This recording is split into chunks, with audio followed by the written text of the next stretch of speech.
Hello, my name's Abigail. I'm 28 years old.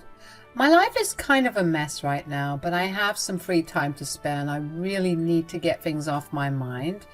So here I am. Let me begin by introducing you to my husband, Chris, and I. We met when we were in college, and the day that we met, I just had this gut feeling that we were meant to be together. We started dating a month after we met, and our relationship got more and more serious until one day, about 2 years after graduating, we decided that we wanted to get married. We invited all of our closest friends and family for our wedding, and we had a blast. Since then, our relationship has only gotten stronger. That being said, the incident I want to talk to you about today is one of the many reasons that we have such a strong relationship. You see, Chris and I are very big on family. We came from tight-knit families, and we both have parents who adore us and still pamper us even though we're adults. Every other weekend, we make the drive to meet our parents, to spend quality time with them. I have one sibling, and once every 2 months we go to visit them or they come over to us. As for Chris, he had a sister. I say had because she was considered the black sheep of the family. She ran away from home when she was 22, and Chris didn't remember much of what happened because the event was traumatic to him. His parents did eventually tell him what happened, but he never really opened up to me about it, and I never pushed because I didn't think it was my place to know. Anyway, one Saturday, Chris got a call from an unknown number while the both of us were enjoying our day. He picked up the call and immediately went stiff. He exited the room and came back after 15 minutes with the widest smile on his face. "You're never going to believe who just called me." "Who?" "Remember how I told you I had a sister?" "Yeah, you lost all contact with her because she ran away and refused to talk to your family, right?" "Yeah." "Well, she called me." "Oh my gosh, what did she say?" "She said that she was in town and asked if she could visit us tomorrow." "That's wonderful. Tell me that you said yes." "Of course I did. My sister and I were very close when I was younger, and then she just disappeared." "Didn't your parents ever tell you what happened?" "Well, apparently my sister was a handful to handle. She lived with my parents until she was 22 and stole from them constantly." "Oh, that's a bit concerning." "Yeah, and she dropped out of college and never found a job, which was why she was stealing. You know, my parents are lovely and very patient, but at some point they just snapped and asked her to move out." "Right, and I can't imagine what your sister must have done to upset them so much that they kicked her out." "I don't remember the specifics of it, but all I remember is that there was a lot of screaming on Ellen's part, and my parents tried their best to be gentle with her." "Ooh, that must have been rough on you too." "Yeah, it sucked not having my best friend around. I tried to get in touch with her so many times, but she just never responded to me. Eventually, I gave up. So trust me when I say that I was beyond shocked to hear her voice on the phone when she called." "I can imagine. I'm so happy you're going to finally be reunited. I hope that everything's going well with her now." "Me too. She told me she has a son, which means that I'm an uncle." "Oh my gosh, that's amazing. How old is he?" "He's 2, and he'll be coming to see us tomorrow with her." "I'm so excited to meet both of them. How about we hit the grocery store and buy some things to cook with for tomorrow?" "Let's go." While I was super happy for Chris to be reunited with his sister, I couldn't entirely ignore the information he had dumped on me about her. I felt like something was going to go wrong at that point, but I decided to just let things play out and figure things out as they came. Chris and I spent the rest of the day prepping for the next day's meal. Chris was so excited, and his excitement rubbed off on me too. When it came time to sleep, both of us were too anxious to fall asleep. But finally the next morning came around, and Ellen was at our door at 10:30 a.m. "Oh my God, Ellen, hi, it's been so long." "How's my baby brother? Give me a hug." I missed you so much. I'm doing great. I missed you too. How are you? And how's the little guy? He's so cute. I'm okay. Life's been a little tough on me, but it is what it is, you know. And little guy's name is Fred. Hi, Fred. Aren't you a cutie? Oh, Ellen, this is my wife, Abigail. You're married? And to such a beautiful woman. Good catch, Chris. I know, right? I tell her every day how lucky I am to have found her. Oh, that's enough. It's an absolute pleasure to meet you, Ellen. Why don't you and the baby come in? You guys have such a beautiful home. Thank you. It took a lot of hard work to get here. I can tell. So, Ellen, what brings you back to town, if you don't mind me asking, that is? Oh, no, it's okay. I'm kind of not in a good place right now. What do you mean? Well, the man I married, Fred's dad, is an alcoholic and very abusive. I couldn't stand living with him anymore, so I ran away with just a few clothes and enough food to last Fred and me for a few days. What? That's horrible. Yeah, well, I came here to ask you for a favor, Chris. Tell me, I'll help you in any way that I can. Do you think both of you could set me up here just for a few months until I can get back on my feet? This is the last place that my husband will come looking for me because he doesn't know where my hometown is. I would love to let you live with me, but this is a decision that Abigail and I must make together. Abigail, what do you say?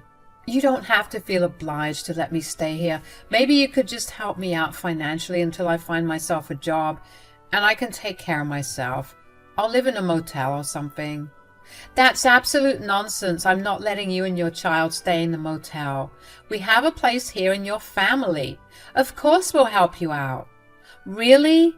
Of course. Besides, I'm sure that Chris would love to catch up on all the years he missed out with you.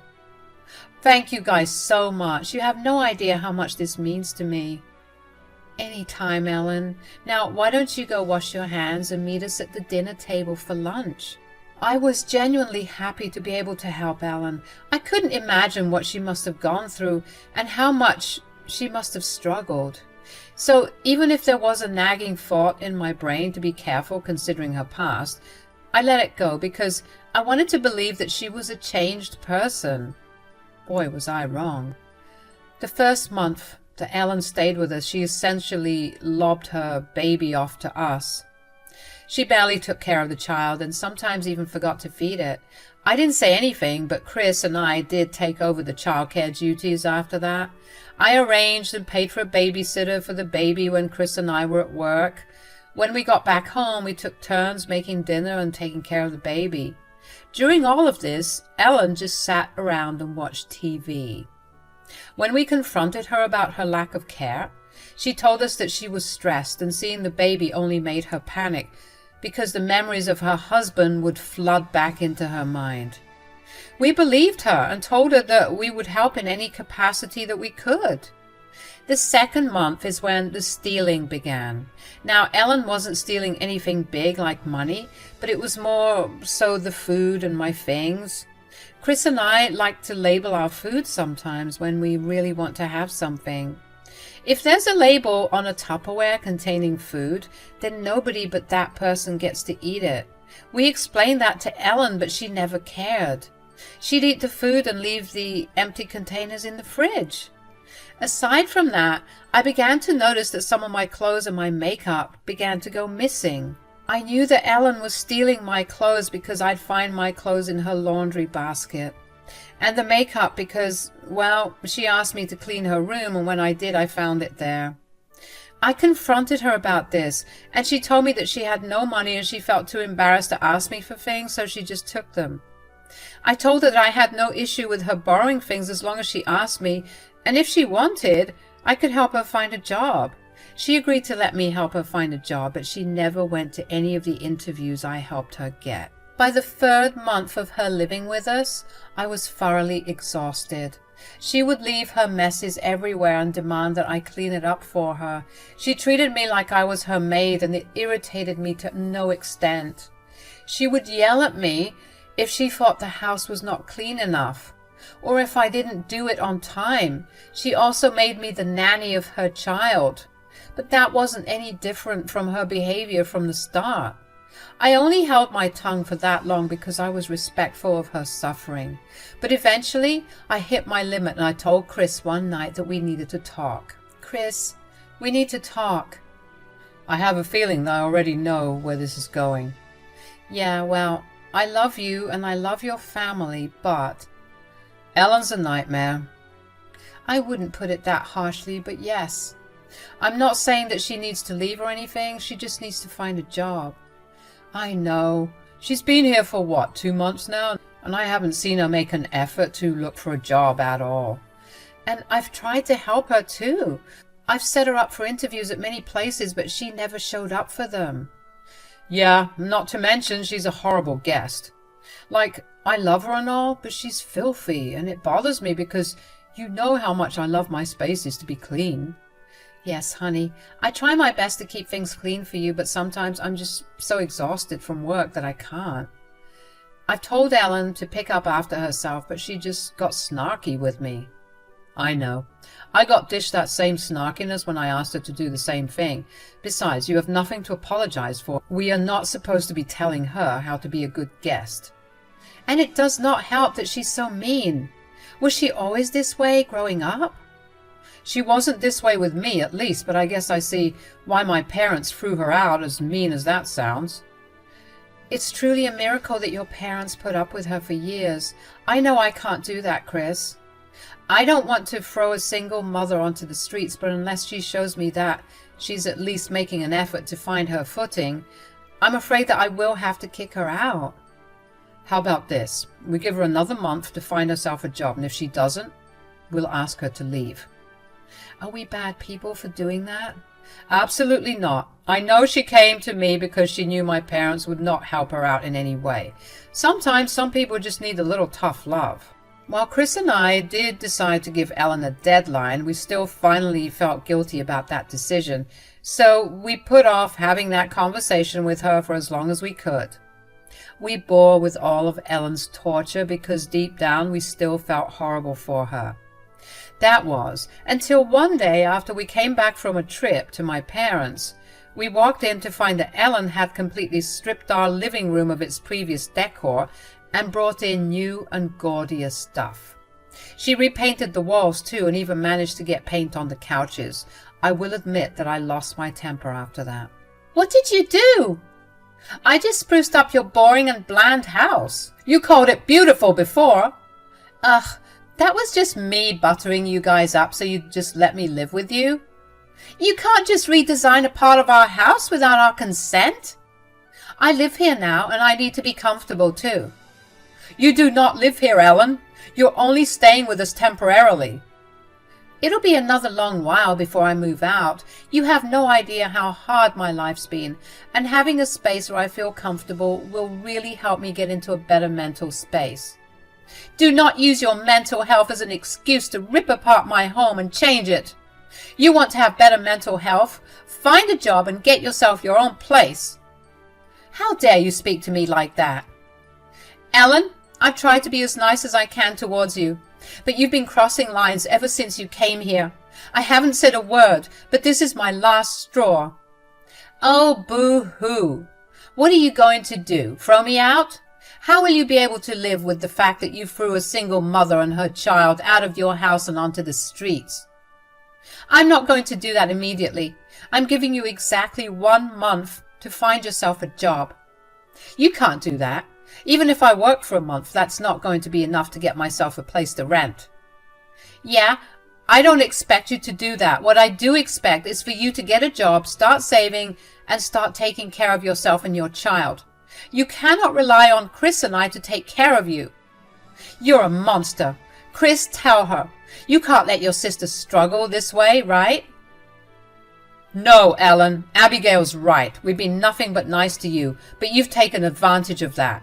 You either agree to our terms or we're going to have to kick you out.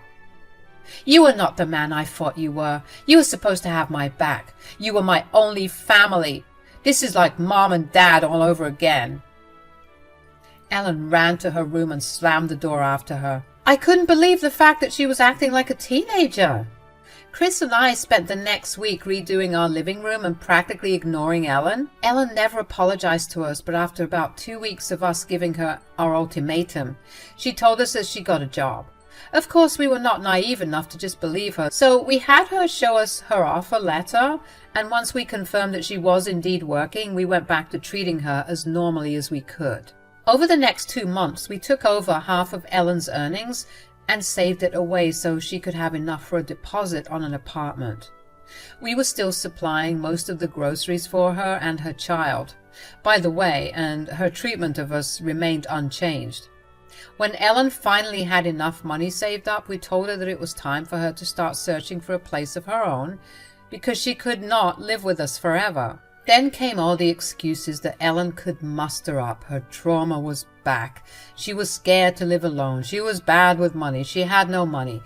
Her shaman told her it was an inauspicious time to move out. You name it. And she made it an excuse. When she realized that we were not buying her excuses, she dug her heels in and flat out refused to move out. Chris and I were losing our minds and our patience to deal with her. Every day we would carefully approach her about helping her search for an apartment, and every day she would yell at us for not treating her like family before telling us that she was going to stay with us however long she wanted. Just when Chris and I had reached our breaking point with her and were considering going the legal route to evict her, we got a knock on the door one day. It was early in the morning and I happened to be in the kitchen while Chris was still taking his shower. Ellen was asleep in her room.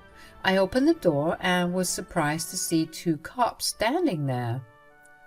Hello, officers. Is everything all right? Hi, Mom. I'm Detective Ryan, and this is my partner, Peter. We've received a tip that Ellen Smith is staying here with a child. Is that correct? Yes, but why are you asking? Ma'am, what is your connection to Miss Smith? She's my husband's sister. When did she show up to your place? About 6 months ago. I'm sorry, but why are you asking me questions about Ellen? Is something wrong? So you have no idea about what's going on in Ellen's life? Did she tell you why she came over to stay with you? Well, my husband lost contact with her when he was 13, and she only got in contact with us 6 months ago. She said that she had an abusive alcoholic husband who she was running away from. She asked my husband and me if we could help her by letting her stay with us, and naturally we agreed because we couldn't let her and her baby starve outside when we have plenty of room in our house. I see. Well, I'm afraid that you've been lied to. What do you mean? Honey, who's at the door? Oh, what are the cops doing here? They've been asking me questions about Ellen, and they just told me that we've been lied to. What do you mean, officers? What my partner means is that the baby that Miss Smith has with her is not hers. What do you mean? You see, your sister has a history of criminal activities. Granted, they are all petty crimes, but they are crimes nonetheless. 3 months ago, she got into a fight with one of her neighbors, and in an attempt to get revenge on her, she stole the neighbor's child when they weren't looking. Oh my God, I swear we had no idea about any of this. We were only helping her because she was family. Don't worry, we believe you. We just need your help finding out where she is right now.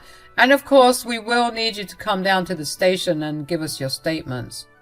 Of course, we'll do anything. Ellen's currently sleeping in her room, and if you're worried about the baby, he's completely fine.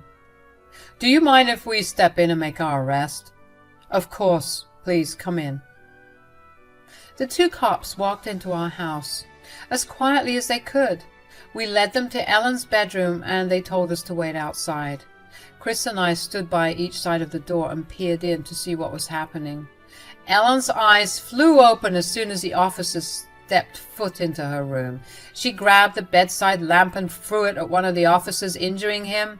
When the second officer attempted to hold her down, she threw her head back and hit him square in the nose. He hunched over in pain, which allowed her to get herself free. She ran towards the door to move out, but as soon as she stepped foot outside her door, Chris grabbed her by her arms and put her in a light chokehold. She looked at me with so much anger. I was shaking. Thankfully, the officers recovered enough to come to us and put Ellen in her handcuffs. Ellen kept yelling profanities at us for ratting her out and being a crappy family. After the cops took Ellen away, Chris and I were a shaking mess. We couldn't believe what had happened.